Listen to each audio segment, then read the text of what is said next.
Hi, welcome to the second portion of Module 1.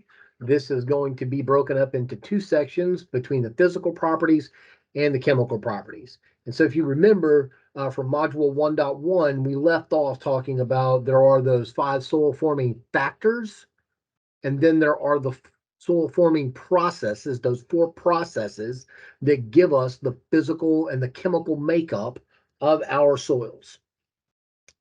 So for this particular module, 1.2-1, we're going to be talking about soil color and how to use Munsell notation.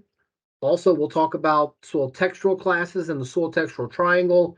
We'll talk a little bit about soil structure, and then at the end, we'll calculate bulk density and total pore space. And that really gives us kind of the soil physical properties that we can like actually touch, feel, and see. Uh, and then we'll move into the chemical properties.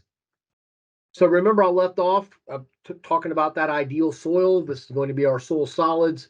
So this 45% mineral and this 5% organic matter, this is what we're talking about when we think of the soil physical properties. And then on the other side of that, we have that pore space. And so when I go over pore space a little bit later, remember that this is going to fluctuate. If we have, let's say it rains for all night, we would suspect that most of this pore space would be filled with water. And if it hasn't rained for a month, then we would suspect that most of this pore space is filled with air.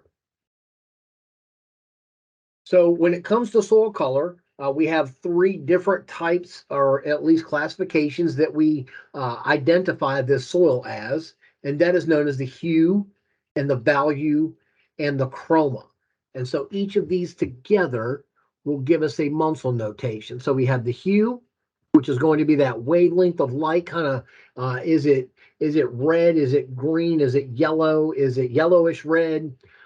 We have the value, and so this is going to be how light or dark it is. Is it a dark brown, or is it maybe a light tan?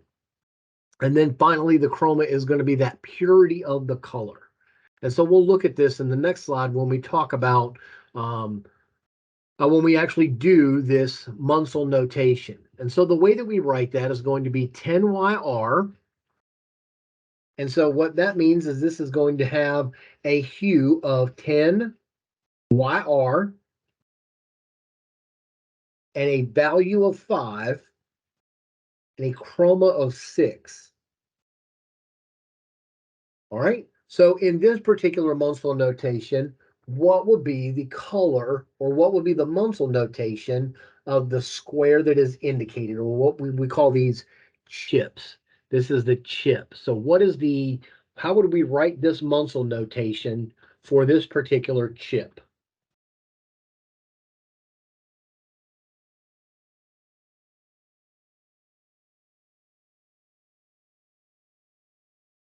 And so we would write that as 5YR.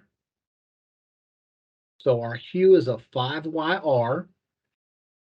Our value is a 4. And the chroma is 2. All right. How about for this one?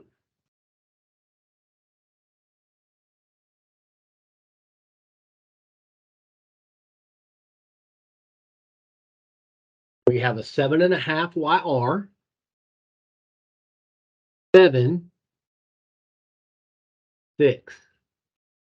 7.5 YR, 7, 6.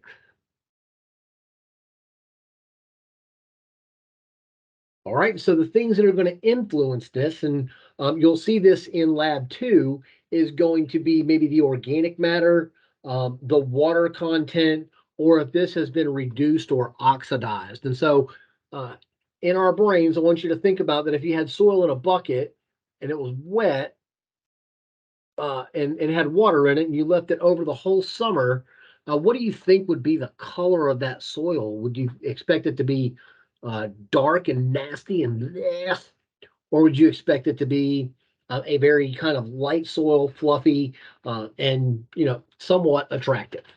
I guess is one way to think about that. So, how much water content, and whether that has been reduced or oxidized, and so how much airspace or how much oxygen that soil has been exposed to is going to influence this color. And so here, this on the left side, we have a very organic soil. This has been undergone a lot of decomposition. There has been a consistent growth and decomposition of this mineral matter, plant material, other leaf material, and whatnot. On the right, what we have is a soil that has these iron streaks through it. And this is what we call glaying or mottling. So we have these different colors. It's not very consistent all the way through because we maybe have this iron deposit that has been reduced or oxidized. And when water enters the soil, it kind of pulls that iron down through the soil. And so that would give us an indication of maybe, there's a rising water table. And as that water recedes or goes back down, then we would have this streak of iron that would come out. All right, so next we have the soil texture. And soil texture is composed of three things, and many of us have probably heard this before. It's the sand and the silt and the clay. And so this is in order from largest size to smallest size. And so here we have sand, and this is kind of a relative particle size. Many of us know about sand. You can really actually see that sand pebble. Silt is going to be very much smaller. And then finally, we have clay. And so the things that this is going to influence and why it's so important is going to be the water holding capacity. And so this is going to be kind of moving into module 2.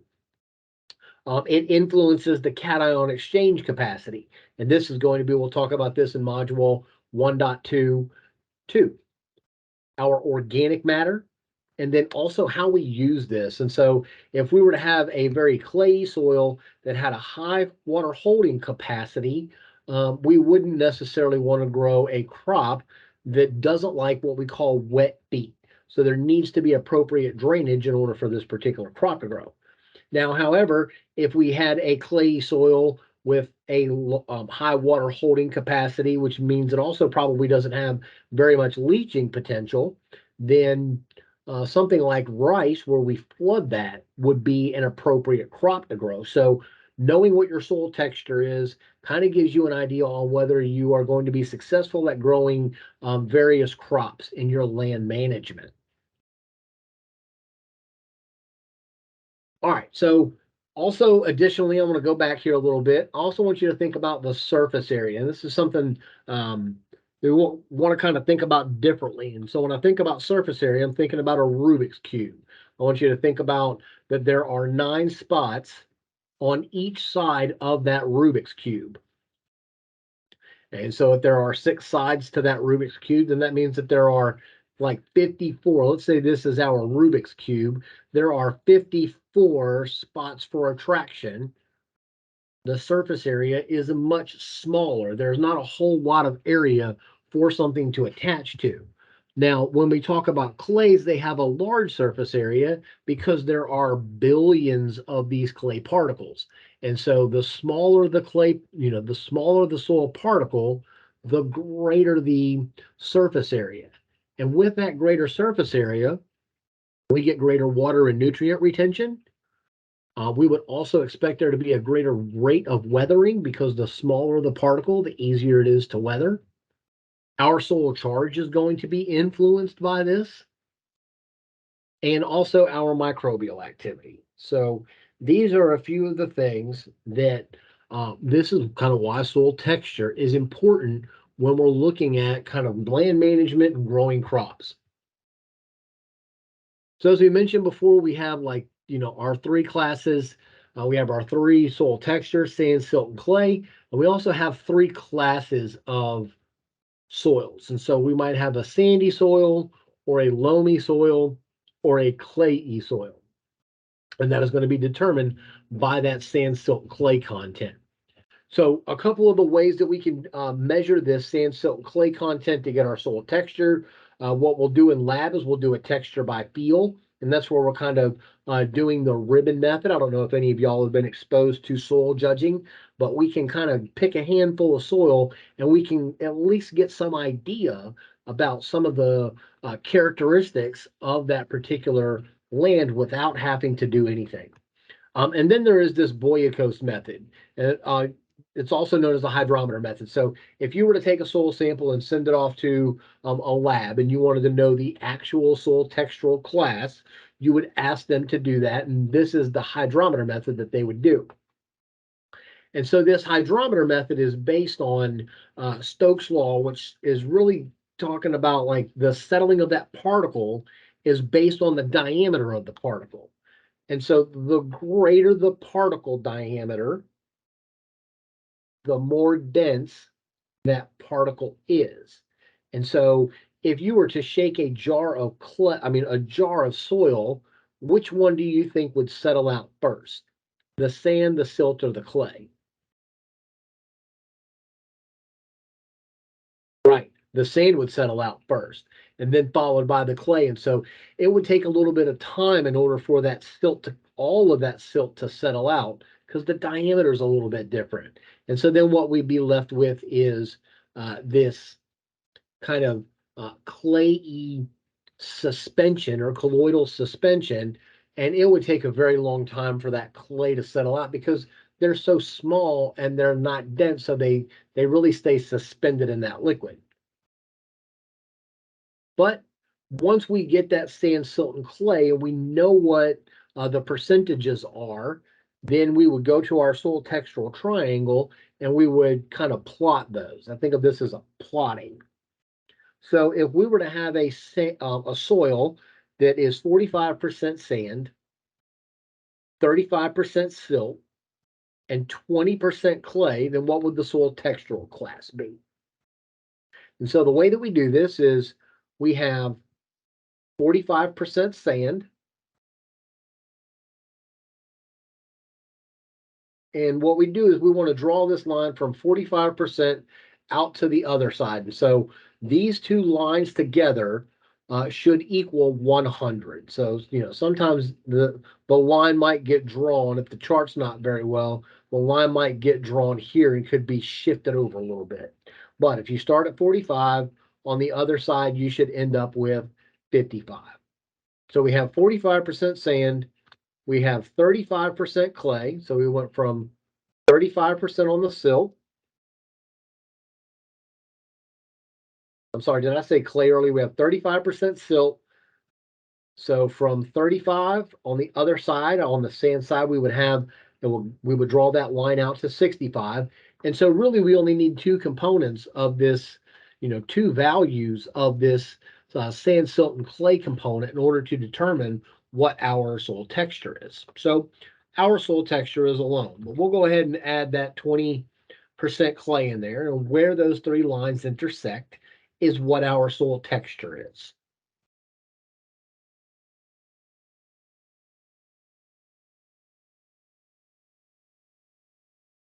All right, so next, what we have is, I'm going to let you do yours. So,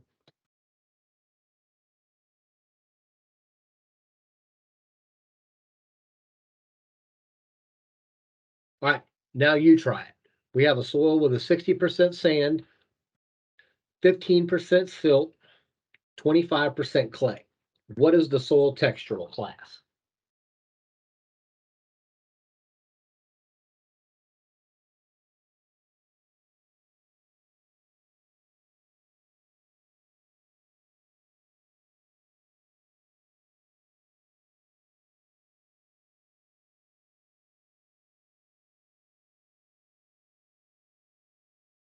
Oh. All right, so we have 60% sand,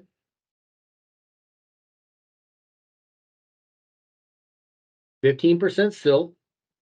So we really don't necessarily need the clay, but we'll go ahead and do it anyhow. And 25% clay. So our soil texture is a sandy clay loam. And so you will have to do this on the exam. The easiest way to do that is, as I'm thinking about this goes sand, silt, and clay, and we actually go counterclockwise. Now the choice is yours. You can just do the sand and the clay because they're right next to each other. Just remember that if you're going to do sand and silt, the silt is on the right and the clay is on the left. Okay, so next we have the structural of that mineral soil, like our soil structure and how we kind of classify those. So one of those is going to be spheroidal, and we find these in our granular surface A horizons. And you'll get to see an example of these in the following slides. But for now, we're going to get at least the introduction of these aggregates. So we have spheroidal, we have platy, and so these are going to be horizontal beds, and they're going to be kind of laid on top of each other, kind of like plates. If you can think about maybe in the gym, if you were to stack all the weights on top of each other, each of those weights we call a plate. Next, we have block-like, and so there are different types of blocky soil structures, and you'll find most of these in the B horizons. So this is like you really have to dig down in order to get to these blocky structures. Next, we have prism-like, and these are going to have kind of a, they'll look like columns or even prisms, and you'll find these in your subsurface horizons. All right, so let's take a look at that. So here we have our spheroidal, and this is going to be, when I think about this, if you were to ever have a pot that had, get a nice soil mixture going in there, and you had good plant growth and there was nice pore space, when you pulled that out and broke everything out, pulled that soil apart, it would be, there would be kind of like cookie crumbles. And so that would give us a nice pore space. We would expect there to be good water movement through that soil profile. And then we would also expect there to be good root growth because our bulk density is low. Next, we have platy or plate-like. And so one of the problems with this is going to be in a compacted soil. And the problem is that water cannot move through the pore space in this particular plate. And if I were in class, you would see me doing this.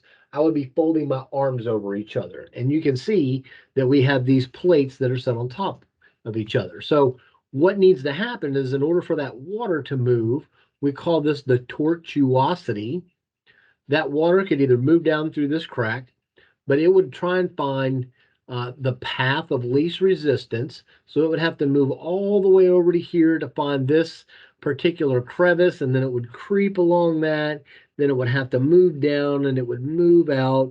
And you can see that this would take a very long time in order for this water to percolate through this particular soil. So this is definitely not something that we want. On top of each other, because the water movement is not going to be good. And if the water movement is not good, the root growth is not going to be good. Next, we have these block-like structures. So as we mentioned before, there are different types. We have angular and subangular. And remember, these are going to be found more in our B horizons. And it might not be that you get to see that, but just understand, if you remember back from module 1.1, our B horizon, we expect to be a pretty good depth down. And then finally, we have our columnar or prismatic. And so we kind of have these columns that sit on top of each other that form kind of the base of that soil. Here you can see that there's like these blocks that are put together. That's maybe where this rock has cracked. And so we definitely find these in our subsurface horizons, possibly have a salt cap, and definitely found in arid climates. And then here's a look at our prismatic, which is very similar to the columnar.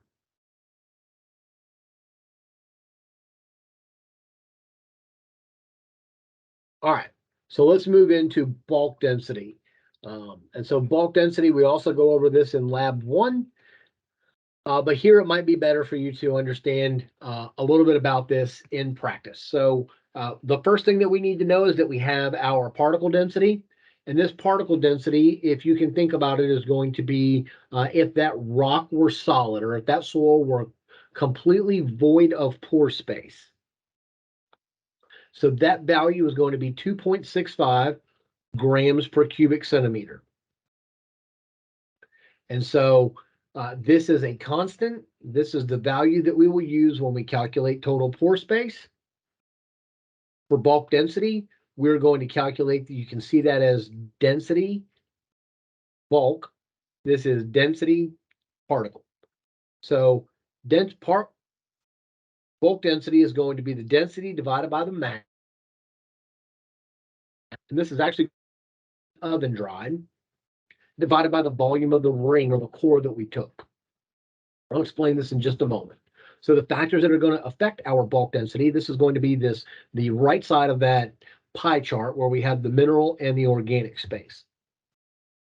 One of those is going to be pore space. And so if we have more mineral than we have pore space, remember they're divided 50-50, then we would have a greater bulk density. Next, organic matter.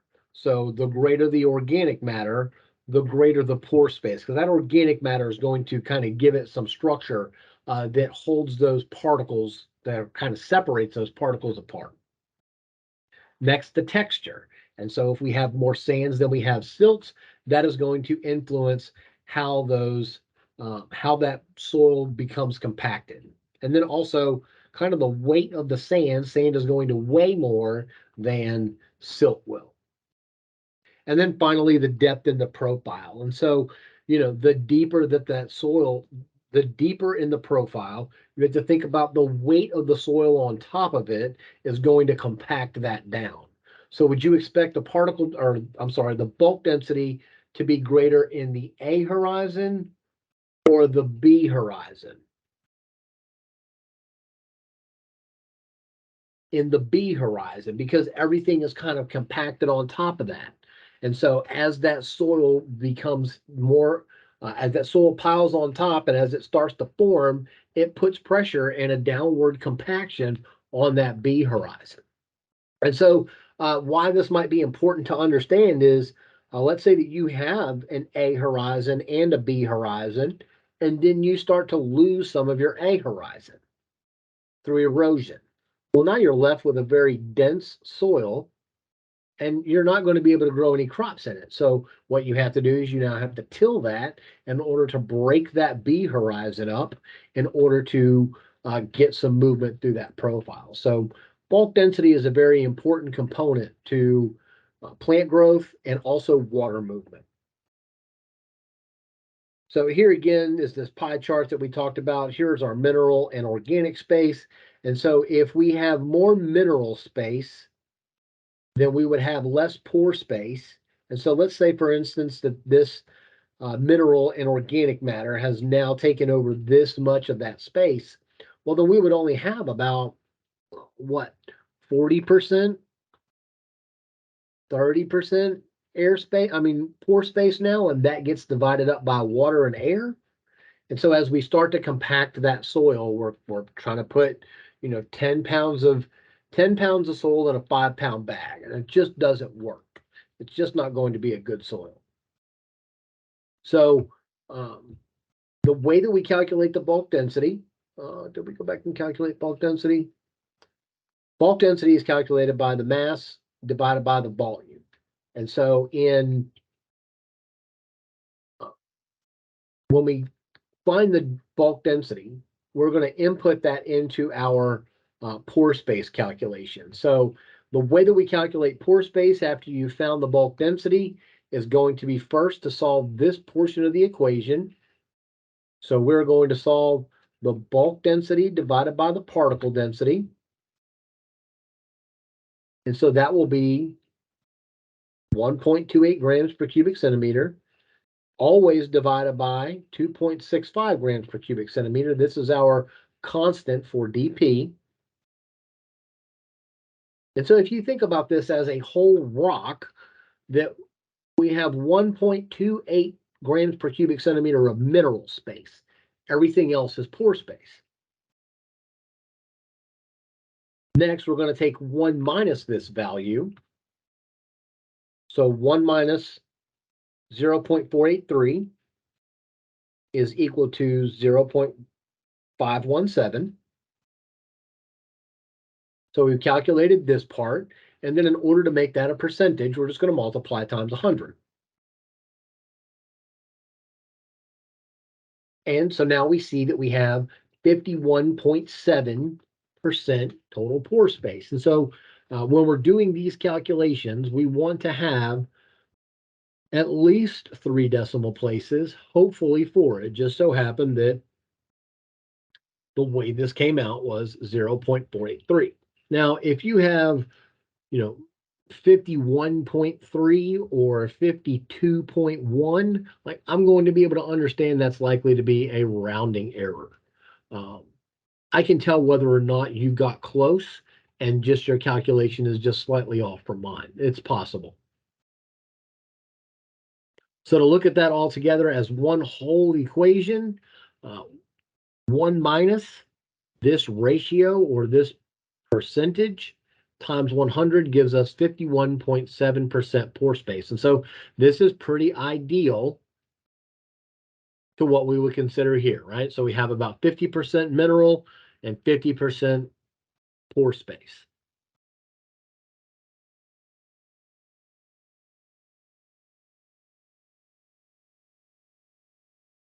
All right, here's an opportunity for you to practice this, calculating this pore space.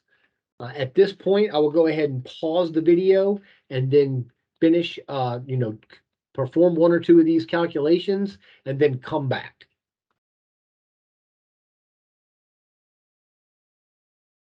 All right, so now that we're back, if our bulk density is 1.82 grams per cubic centimeter, we have about 31% total pore space. Notice that as our bulk density decreases, our pore space increases. And so think about the compaction of that soil. So as bulk density increases, pore space decreases. So here for 2.07, we are now starting to decrease our pore space. And as our pore space decreases, our plant growth and water movement is going to decrease. And then finally for this one, about 36.6%.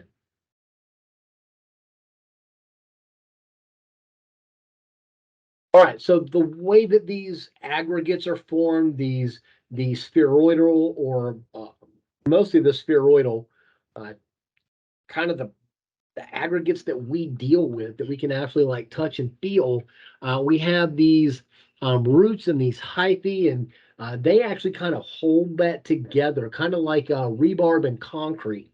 And so if you were to pour concrete without rebarb, that will crack and break very easily. But if you have the rebarb structure through a concrete slab, there is enough for that concrete to hold on to, and it can withstand a lot of pressure. And so the same thing with our soil. So, we're going to have root materials, and those roots are going to exude some exudates, is what we call them. And so these exudates are going to kind of be like sticky, kind of like glue almost. And the fungal hyphae are also going to be very similar to that in that, they're also going to, they're like a webbing and a netting. If you've ever pulled roots out of a pot, all of that soil is stuck to those roots. They're in there, so much that they're kind of holding that together. We have microbes that are going to release some of these polysaccharides, like even kind of like insects as well, that are going to, finally die and decompose. And those polysaccharides are sugary, kind of like molasses substances, are going to also help kind of make this little soil aggregate. And then over time, we're going to develop these primary particles ultimately to make this macro aggregate.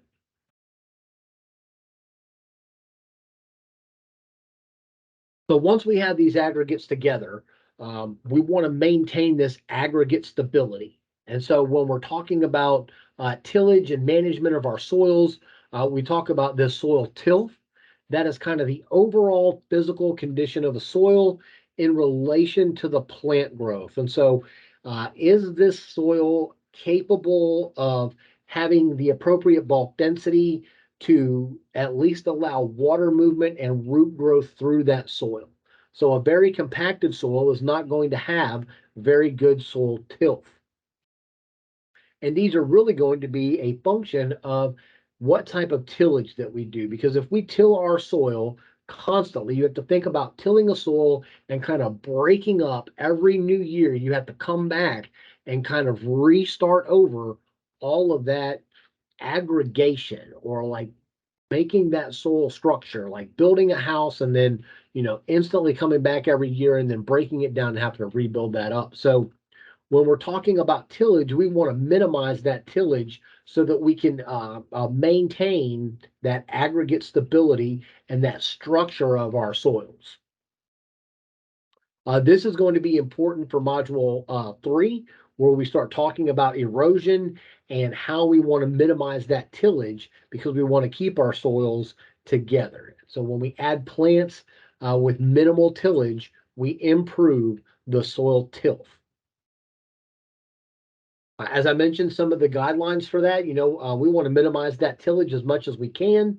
We definitely don't want to drive over that soil when it's wet, because that is going to allow that soil to compact. When the soil is dry, it's kind of got a good structure to it. When it's wet and you drive over that, you are kind of basically just blowing out those pore spaces and compacting that soil. And so when that dries, it's going to be very compacted. I want you to think about driving through a wet field and making those ruts with your tire. And so once that water, recedes, you're left with that rut, and that rut is very compacted. And so even if you were to add more water, that rut is still got that formation and it's very compacted. And you don't typically see any plant growth in that. As I mentioned, we got those crop residues that are going to help those microbial populations that are going to give that soil that structure and that aggregate stability. We want to make sure that we grow our cover crops. So this is kind of going all the way back to the very beginning when we talked about those components of regenerative agriculture. We want to make sure that we got living roots growing all year long. We want to make sure that our soil is covered with those crops that give us those roots. And then we also want to maximize that diversity. And so getting different root structures, different roots, whether it be a fibrous root system versus a tap root system, is going to give us a nice mix of increasing that pore space. Next, just because we did talk about this as an engineering medium, some of this, may go into how we grow when we start to build things, when we start to build on our soils. And so we have consistence. And so this is this resistance to mechanical stress. And so kind of when you think about pressing that soil, how hard is it to press that soil and make into one of those platy structures? And then we have consistency. And this is the degree that that soil resists that force. And some of the ways that we determine that is going to be with this compression test or this Proctor test. When we're talking about soil physics, which is important, this is mostly used for engineering. And so what they'll do is they'll test the soil consistency and consistency in order to determine if it can withstand the weight of, let's say, asphalt and multiple cars driving over that. We wouldn't want a soil with a low consistency to build a house on. It might not be able to support the weight of that structure. There are a couple of equations that we typically won't use, but if you do go into engineering of any of those, you might see this term, the Atterberg limits, or a plasticity index. And as you get into that, you'll likely perform these equations, or there will at least be some function or some application that will go into that. And that we have this unified classification of those soil materials. So as far as from what I do from a crop growth standpoint, this is not something that I typically use. But as an engineering medium, if you were to want to build some structure on top of a soil, then this would be something that you would look at. So maybe like a greenhouse structure. Will this soil type be able to support the weight of that greenhouse structure?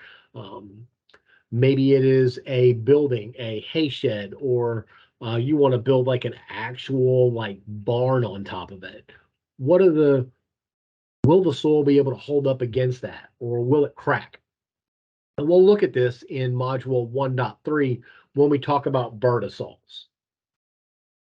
All right, so that is going to do it for module 1.2-1.